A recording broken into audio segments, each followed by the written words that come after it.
বন্ধুরা, আজ চলে আসলাম ট্যাংরা মাছের ঝালের একটা রেসিপি নিয়ে। তো তার জন্য প্রথমে মাছটাকে ভালোভাবে ধুয়ে নুন হলুদ দিয়ে খুব ভালোভাবে মাছটাকে মেখে নিচ্ছি। এর মধ্যে কিছুটা সর্ষের তেলও দিয়ে মাছটাকে আবারও একটু মেখে নেব, যেহেতু ট্যাংরা মাছ বেশ ফাটে তার জন্য।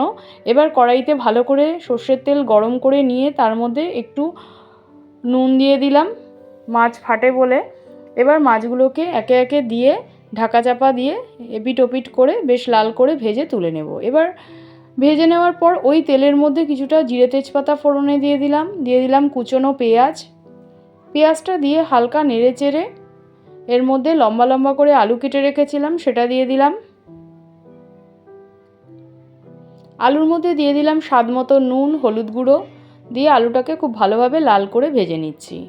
আলুটা ভালোভাবে লাল হয়ে ভাজা হয়ে আসলে এই সময় দিয়ে দিলাম পেঁয়াজ আদা রসুনের একটা পেস্ট বানিয়ে রেখেছিলাম সেটা দিয়ে দিলাম, লাল লঙ্কার গুঁড়ো দিলাম, কাশ্মীরি লঙ্কার গুঁড়ো দিলাম, জিরে গুঁড়ো দিলাম আর দিলাম ধনে গুঁড়ো দিয়ে খুব ভালোভাবে নেড়ে চেড়ে মশলাটাকে কষাতে থাকছি। সামান্য জল দিলাম যাতে পুড়ে না যায় মশলাটা। অল্প একটু চিনি দিয়ে দিলাম। এবার আবারও একটু নেড়ে চেড়ে ভালোভাবে কষিয়ে নিচ্ছি।